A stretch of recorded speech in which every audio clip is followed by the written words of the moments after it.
It was actually in writing my memoir that I came across when we moved almost 41 years ago now to the gallery. When I was invited, when Aaron was only 2 months old, Dana was 4 years old, and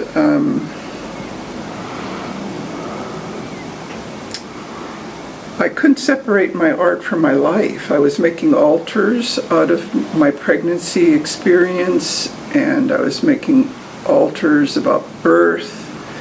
And when Steve came and invited me to show in the gallery, I said, I can't separate my art from my life. You know, I couldn't see putting frames around things and having them on some wall in some gallery. It just wasn't what's happening for me within myself. So he invited us to move into the gallery, and we did. We lived in a chicken barn, and we didn't have a lot of furniture. I used the orange crates for diapers, so it was easy just to turn the orange crates upside down and put them in the truck. And I think I may have taken maybe three truckloads to move us into the gallery. And so we lived there. We lived in the gallery. And that was a profound experience for me, because suddenly when people came to visit us or to see what's going on in the art gallery, and some people actually paused at the doorway because they didn't know whether actually somebody was actually living there. You know, was this really an art exhibit? So somehow it seemed everything we did, or I did, became a performance because it was in the gallery. Like just the cans in the cabinet looked like an installation. If I was changing a diaper, it was a performance. If I was changing clothes, I mean, everything within the context of the gallery became a performance or an installation. And that told me something. That told me about how the context of something defines it. And so if one defines one's life as an artistic and creative process, that I think is a good thing. I think it's a good thing to think about my life as a creative process. And it's not self-conscious. I mean, there's a certain self-consciousness to that because we were being witnessed by strangers. Some of them we knew, and some, of course, we had friends that knew us. So that was a transforming experience for me.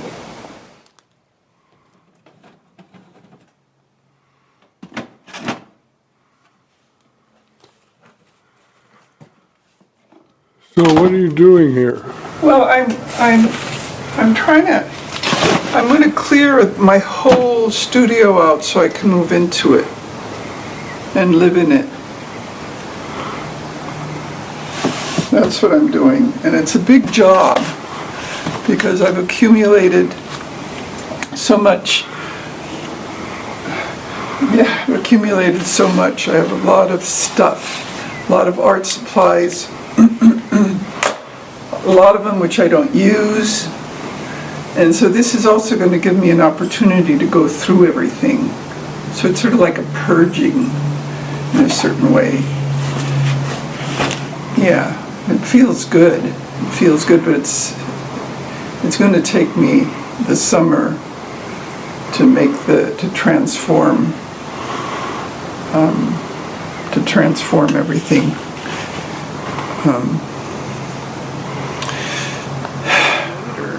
What is interesting for me in doing this, what's called an installation in my studio, to not recapture, but sort of honor art is life and life is art. I am so aware that it's 40 years later.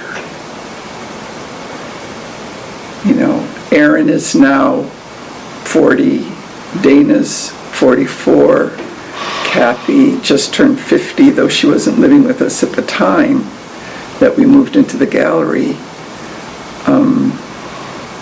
And then there's the possibility that I'm eventually going to end up alone. So here I am, you know, it's sort of like, now what? So just to feel you know, what is it going to feel like for me to live in this space alone, realizing that so much has changed, to feel the change of what it was like when I was 34 years old, and here I am, 74. Hi, I'm Kat Kaufman, and I'm 2 studio doors down from Corlene. And you want my impressions of her current?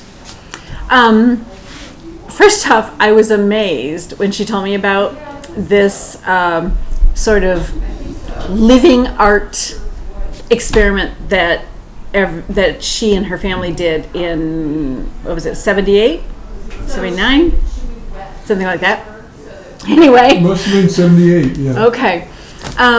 Because it just feels like we've gone backward as far as art, because the cool thing about the things they did in the 70s was it was so experimental. And the idea that she would be willing to do this and have her entire family showcased to the public, and it's sort of almost a privacy invasion, but that's Corlene. She's so open about these kinds of things, and so welcoming to the public and people she doesn't know, and that just shows that is her personality. I guess has always been her personality if she was doing it back then with a 3-month-old, which just boggles my mind, and another toddler. So I just thought it was amazing. I saw the pictures that she has up on her studio wall, and just thought it was the most exciting thing ever, and how I just love the experimental quality of it, and that it is a living art show. It's pretty exciting. I mean, this is pretty exciting to be moving into this space. You know, it's like, it's sort of a metaphor for when you're coming towards the end of your life. So comparing what Corlene and her family did back in the 70s to her current metamorphosis of this project in 2019. So this one is, of course, I think to a lesser extent, because she's obviously not moving an entire family into the space. But it also shows the progression of life, and that's what happens, you know, when you're in your 20s and you have young children. You are surrounded by that family, and that is your life. You are constantly having to take care of the kids and the family needs and cooking and cleaning, and I think your life is also more open to the public because you are expanded by the kids' friends and their activities. And now she's showing what it's like in an older age, and you know, when you are in retirement era and your kids have gone off, had their own kids, have their own families, and it's a little more closed and smaller, and so it works well for what she's portraying right now, where it's mostly just her here alone for most of the time, and inviting those visitors in to see her life and what she's doing right now. One thing that somehow having children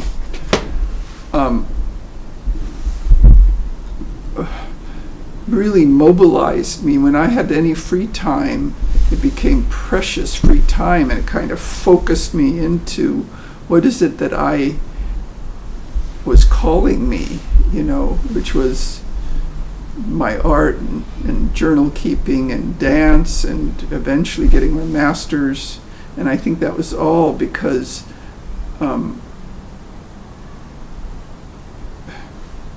time became very precious.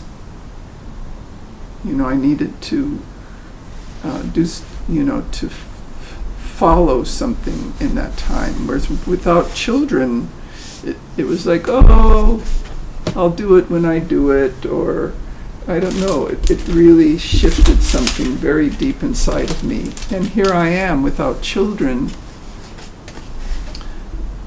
but I've developed that part of myself of creativity. That creativity just got bigger and bigger and more expansive. I just don't see being creative when I'm doing my art or when I'm writing. I think it's creative. I've expanded that definition for myself in terms of my life is a creative life. And then and the way I lived my life, and I'm still living my life, is creative. I'm not. I'm open to exploring. I'm open to new things. But of course, as I age and my body is getting less and less flexible, I become less and less able to do certain things. So how the heck did you find enough time when you had kids to do this exhibit and go to school and get your master's degree, and how did you find time to do that? Well, if you remember, you would take the kids for 3 hours a week, and then we'd get maybe child care for 3 hours a week. It became, we would organize some space for ourselves, for you and me, and we would each get a few hours a week to do our passion. We set it up, we organized it that way, we structured it that way. That's how. So it was a partnership. It was a partnership, and we that picture of the barn, we made a lot of physical sacrifices. We weren't going to get into mortgages and buying houses and working 9 to 5, and we had no plumbing we had no plumbing. Can you believe that? To have 2 children, and when Kathy lived us, 3 children in one huge room with no plumbing, and yet we did it. We got water from a hose. You built a compost toilet. You built a bathtub. You were getting your doctorate in solar engineering. You got your cabinets together for the school bus, to heat the school bus. It was an incredible time. It really was. We had to use our ingenuity, and the ingenuity was creative. Yeah, I got really high off of it. If somebody saw the way we lived, they probably would have thought, oh, those poor, poverty-stricken, they probably call us hippies, look, they have no this and they have no that. And yet I was very happy, very happy. There was such a judgment, but we made choices. And the choices were to put more energy into our passions than into our pocketbooks. And that's a choice people still have. But they probably have to move out of Sonoma County.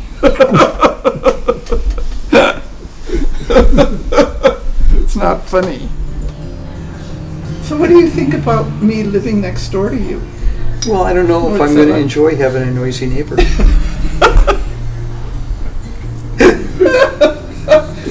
And there might be some noise over there, huh? That's going to be interesting, isn't it? Yeah. I'm going to try not to feel inhibited. So what's your hit? What was your hit on having me doing this across the hall from you? It felt okay. I mean, it just, oh, okay. It wasn't surprising because I know that you're willing to step outside of the norm. You just are, as is Julian. And I don't know, it felt pretty natural that you were going to do this, especially, when you put all the pictures up and I read and looked at all the stuff that you had done previously. Went, nice, a nice revisit. So you understood it from your experience in it. Yeah. Whereas this is going to give me an opportunity with the space that I have in those 2 weeks to actually do some reading and visiting with friends and having tea time. It's just something you can't do at home, because since this is also a studio space, people would feel freer to come by. Whereas when you're at home, there's this feeling that you better call first, or, it's different. I'm really getting informed with how different it is to live in my studio, away from the routines of home and the expectations of home and what all that means. So I'm sort of excited about it, to really do it, really do it. So what's going to be the difference between the weekends when there's all sorts of people off the street coming in and the middle of the week? Well, because the weekend is going to be more the public. It's like the public comes to see the exhibits. Whereas during the week, I'm having friends come to make cards, have lunch with me or us if you're here. So I'll be having visitors, and I'll have quiet time too, and time to do my own artwork, which I haven't been able to do because I can't do both. I can't create this. This is my artwork. Well, here I am. I'm the helper.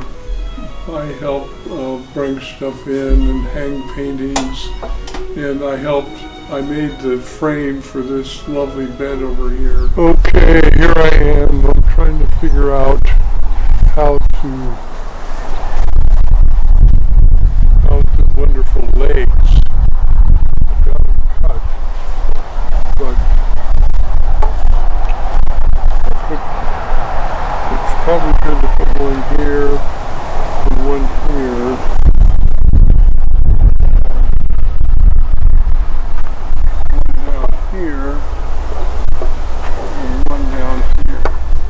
Some of the heavy lifting and placing stuff around, like these panels that you can hang stuff on, and generally trying to support Corlene to get this whole shebang together.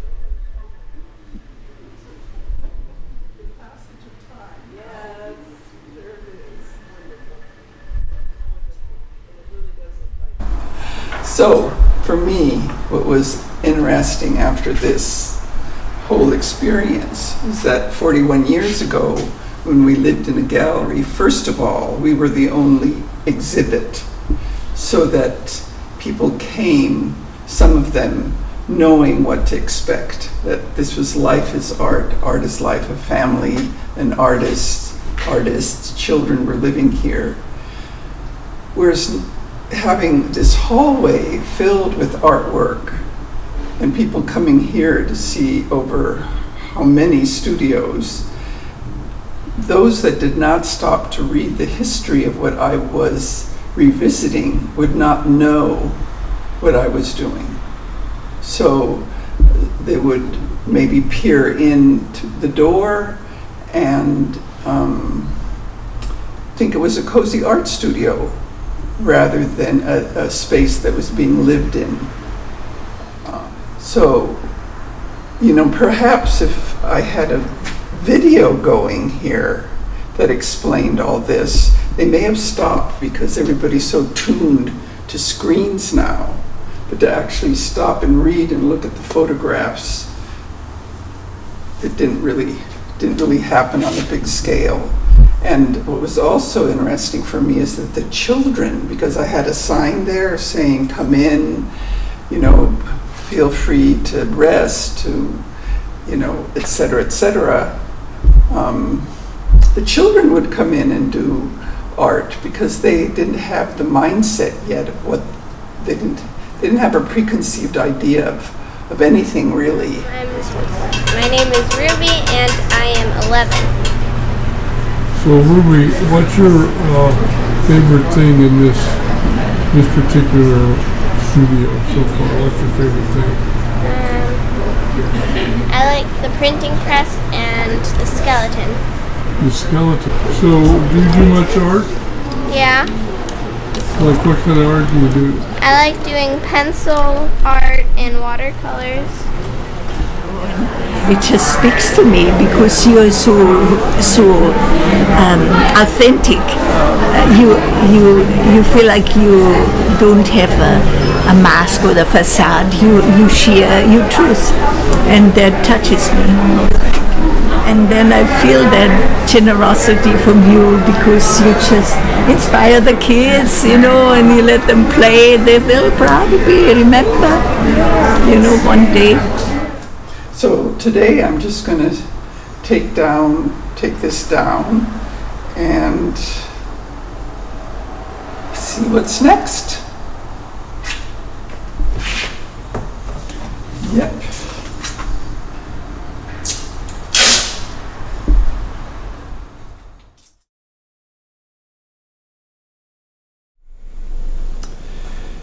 So this is looking back at my experience at the studio, and I had this insight about what happens when anyone goes back to their childhood home. Somehow I had that, I came up with that as an analogy, that you go home and you get in touch, one gets in touch after several decades, how much had changed. And not only the place changes, but you have changed, and the rest of it, your reflection of going to your childhood home is just the memories you've had. And so there's something analogous to my experience about having been with children in our gallery and then finding myself alone, and then really being confronted. Actually, it became, for me, being informed of what it's like to be aging. And the aging piece came initially, I think, when my husband Julian turned 80 years old this year, and I really got in touch with the finiteness of life. And even though I began thinking that I was going to do this piece in the studio all by myself, it turned out that I was getting really depressed thinking about being alone without him, without you. And that shifted something, you know. I think the only time that we really stayed overnight in the studio, because it was so hot, I mean, it was so hot that those couple weeks, you stayed there as well, because I didn't, why visit being alone when I'm not alone? So that was some information that I got from this installation or exhibit or LifeAsArt. Another piece was in reviewing or revisiting that era. I thought, you know, there was something about taking a picture of the barn and to realize that we did pull this off. We raised our children, which was part of our passion, to be present for our children, as well as pursuing our interests outside of the home, which meant sacrifices, and also to realize that even now most people have choices. I mean, but that was interesting. And I think also what I learned about the context will initiate a projection or an expectation, you know, and you have some idea of what the context is, and, you know, and you know, I take that in a personal kind of way, that you look at me, I look like an elder, I am an elder, and that's a context that someone can project something onto me. You know, I'm an old lady, or, you know, this is kind of the, I don't know, have your own ideas of what it's like to see an elder and what your thoughts are about seeing an elder. So I think it was a good experience, the things that I learned there in those couple weeks. And I don't think there's too much more I can say about it right now. So from what you said, it seems like a lot of what you learned had to do with aging. Yeah, and change, how things change, and things that, you know, that life, you know, is all this by the time you're my age, there's all this accumulation of memories, and there's no going back. There's no going back to anything. It changes.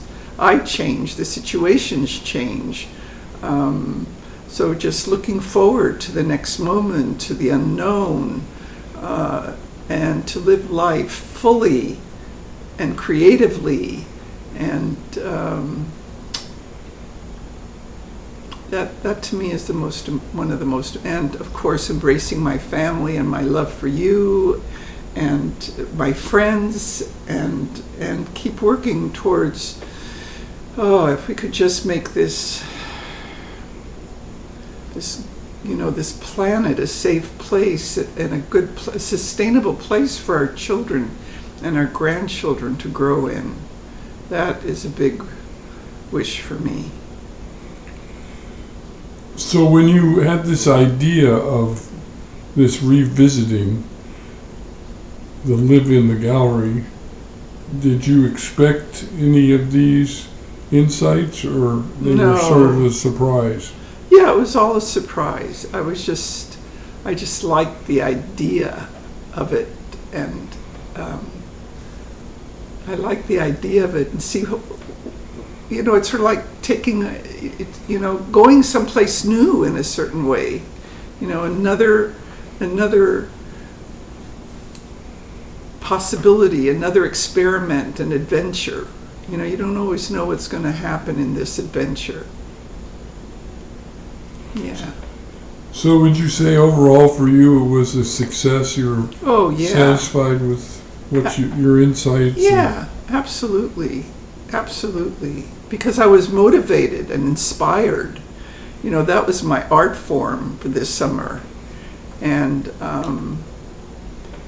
now I have to deal. I mean, I like that first part where I'm getting rid of stuff in my studio, and now here I'm home and there's so much stuff to get rid of here. Oh well, can't take it with you.